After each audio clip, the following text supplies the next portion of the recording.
నిరీక్షణ న్యూస్కు స్వాగతం. నేను మీ మ్యాజిక్ రాజా.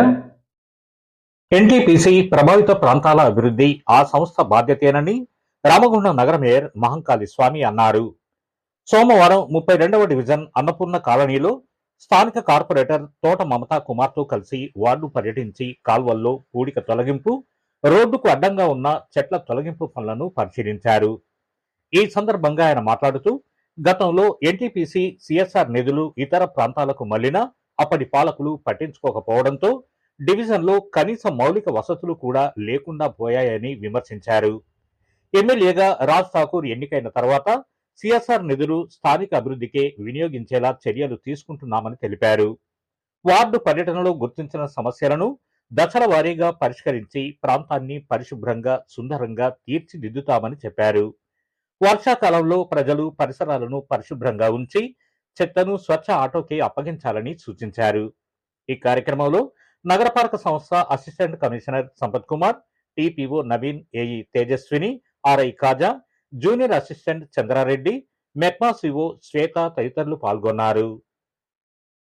సంవత్సరాల ఎన్టీపీసీ చరిత్ర, ఈ ప్రాంతం అంతా కూడా భూములు కోల్పోయి ఈ ప్రాంతంలో నివసిస్తున్న ప్రజలకు నవరత్న కంపెనీకి సంబంధించిన ఎన్టీపీసీ వాళ్ళు కనీస సౌకర్యాలు కల్పించకపోవడం వల్ల ఈరోజు 32వ డివిజన్ కార్పొరేటర్ సోదరుడు మమతా కుమార్ గారి డివిజన్లో ఈరోజు రావడం జరిగింది. ఇక్కడ చూస్తే ఒక రోడ్ల వ్యవస్థ లేదు, డ్రైనేజీ వ్యవస్థ లేదు, అసలు ఎలక్ట్రిసిటీ అనేది పూర్తిగా రోడ్ల మీద కరెంటు పోల్స్ వేసి కనీసం ప్రజలు టూ వీలర్ మీద పోయేందుకు కూడా అనువుగా లేని పరిస్థితి. ఈరోజు వాటర్ సప్లై లేదు, అసలు ఏది కూడా. ఇంత పెద్ద కంపెనీ ఇక్కడ వేల కోట్ల రూపాయలు డిఎంఎఫ్టి ఫండ్స్ అని కూడా గత ప్రభుత్వాలు సిద్దిపేట, సిరిసిల్ల, గజ్వేల్కు తీసుకుపోయి ఈ ప్రాంతాన్ని అంతా కూడా పూర్తిగా నిర్వీర్యం చేసిన పరిస్థితి. ఇదంతా చూసి గౌరవ ఎమ్మెల్యే రాజ్ ఠాకూర్ గారు ఈడీ గారితో మాట్లాడి దాదాపుగా ఇప్పటికే 15 నుంచి 20 కోట్ల రూపాయలు శాంక్షన్ చేయించడం జరిగింది. దానికి తోడు సిడి ఫండ్స్ కూడా దాదాపుగా మళ్ళీ ఒక 70 కోట్లకు సంబంధించి ఎస్టిమేషన్స్ కూడా వేయించి ఇవ్వడం జరిగింది. ఇదంతా కూడా కేవలం ఎన్టీపీసీ మొత్తం కూడా ఒక అద్భుతంగా తీర్చిదిద్దాలి, ఈ ప్రాంతానంతా కూడా అద్భుతమైన నగరంగా తీర్చిదిద్దాలనే సంకల్పం గౌరవ ఎమ్మెల్యే గారు అలాగే కాంగ్రెస్ పార్టీ మొత్తం ఆలోచన చేస్తూ ఉన్నది. ఈరోజు ఇక్కడి డబ్బులన్నీ వేరే ప్రాంతాలకు తీసుకుపోవడం వల్ల ఈ ప్రాంతం అంతా కూడా నిర్వీర్యం అయిపోయింది. ఇక్కడ ప్రజలందరూ కూడా ఇబ్బందులు పడుతూ ఉన్నారు. అందుకే ఈరోజు గౌరవ ఎమ్మెల్యే గారి ఆలోచన మేరకు ఈ ప్రాంతాన్ని అంతా కూడా సుందర నగరంగా తీర్చిదిద్దాలని ఈరోజు ఉదయం నుంచి ఇంత వర్షం వచ్చినా కూడా ఇక్కడ మొత్తం మున్సిపల్ మెషినరీ కానీ, మున్సిపల్ మ్యాన్ పవర్ కానీ అన్నీ కూడా తీసుకొచ్చి ఈ డివిజన్ అంతా కూడా క్లీన్ చేస్తూ ఉన్నాం. వర్షాకాలం వస్తే మీరు అందరూ చూస్తూ ఉన్నారు, మనం ఇక్కడ బురదలో నిలబడి ఉన్నాం.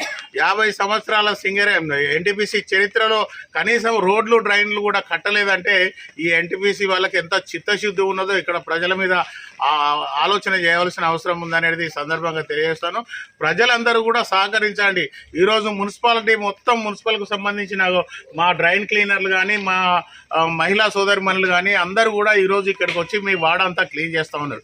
కానీ ఇదంతా అయిపోయిన తర్వాత మళ్ళీ మీరు చెత్త, గ్యార్బేజ్ అంతా తీసుకొచ్చి మళ్ళీ కాలువలల్లో రోడ్ల మీద వేయడం వల్ల ఈరోజు వర్షాలు ప్రారంభమైన ఈ వర్షాకాలంలో ఈ రోడ్ల మీద చెత్త వేయడం వల్ల అదంతా కుళ్ళిపోయి మొత్తం డెంగ్యూ కానీ, మలేరియా కానీ రోగాలు వచ్చే పరిస్థితి రోజు కనుక ఎన్టీపీసీ ప్రజలందరినీ కోరుతా ఉన్నాం, దయచేసి సహకరించండి.